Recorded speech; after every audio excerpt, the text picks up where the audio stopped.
আমি চাই এটা 1 কোটি ছাড়িয়ে যাক।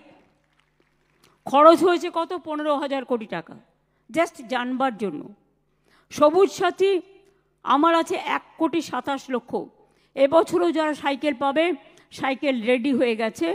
আমি আলিপুরদুয়ারে যখন যাব সেই দিন থেকে স্টার্ট করব, এ মাসের লাস্টের থেকেই আমরা দিতে শুরু করে দেবো স্কুলগুলোতে। Aikyashree minority scholarship 4,15,00,000। খরচ হয়েছে কত? 8,936 কোটি টাকা। শিক্ষাশ্রী 1,39,00,000। খরচ হয়েছে কত? 1,063 কোটি টাকা। মেধাশ্রী 6,68,000, 53,43,00,000 টাকা খরচ হয়েছে। আমি টাকার কথা বলছি না। স্বামী বিবেকানন্দ মেরিটস কাম মেরিট স্কলারশিপ 32,60,000 ছেলে মেয়ে পায়। স্টুডেন্টস ক্রেডিট কার্ড 81,000-এর বেশি অলরেডি পেয়ে গেছে যারা অ্যাপ্লাই করেছে। বিনামূল্যে স্কুলের বই, ড্রেস, জুতো, ব্যাগ 18 কোটি দেওয়া হয়েছে। তরুণের স্বপ্ন মানে ক্লাস, এখন মনে কোন ক্লাসে দিচ্ছি? এখন 11 ক্লাসে। আগে আমরা 12 ক্লাসে দিতাম, কিন্তু আমি বললাম 12 ক্লাসে দিয়ে লাভ নেই, তখন ওরা গ্র্যাজুয়েশনে চলে যাবে। তার আগে 11 ক্লাসে যদি আমরা দিই তাহলে 11-12 দুটো ক্লাস ওরা এটা অ্যাডভান্টেজ নিতে পারে।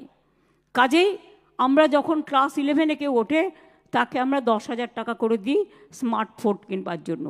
এটার নাম দিয়েছি, নেতাজি সুভাষচন্দ্র বোসের একটা বই আছে, তার নাম তরুণের স্বপ্ন, তার নামে তরুণের স্বপ্ন। আমাদের সময় আমরা প্রায় 30টা বিশ্ববিদ্যালয় নতুন করেছি, 14টি নতুন মেডিকেল কলেজ, 53টি কলেজ, 7,000-এর বেশি স্কুলও আমরা করেছি। এছাড়াও মনে রাখবেন যুগের পরিবর্তন এসছে, এই পরিবর্তনের সাথে সাথে নতুন বিষয় যেমন আর্টিফিশিয়াল ইন্টেলিজেন্সি, যেটা ইন্টেলিজেন্ট খুব প্রয়োজন, আর্টিফিশিয়াল ইন্টেলিজেন্ট এটাও এখানে হচ্ছে। Machine learning, data science. মনে রাখবেন আমার দাদা বসে আছে, ছোটো মেয়ে আছে শিকাগোতে চাকরি করে, ও খুব ব্রিলিয়ান্ট স্টুডেন্ট। ও প্রেসিডেন্সি থেকে ফার্স্ট হয়েছিল, তারপরে ITI করেছিল খড়গপুরে, তারপরে সাউথ ইন্ডিয়াতে একটা করেছে, তারপরে শিকাগো থেকে আরও 3টে MA করেছে। আমি বললাম তুই ফিরে আয়, বললাম আমি ডেটা সায়েন্স নিয়ে কাজ করছি, আমি ডেটা সায়েন্স। আমি বললাম ডেটা সায়েন্স নিয়ে করে তোর কী লাভ, তুই এখানে চলে এসে কর, আমি এখানে ডেটা সায়েন্সের ব্যবস্থা করে দিচ্ছি, তাহলে তো ছেলেমেয়েরা শিখতে পারবে। বললো জানো এটাই কি হয়, আগামী 50 বছর বাদে কি হবে সেটাই ডেটা সায়েন্সের ফলে, ডেটা রিসার্চের ফলে বলে দিচ্ছে।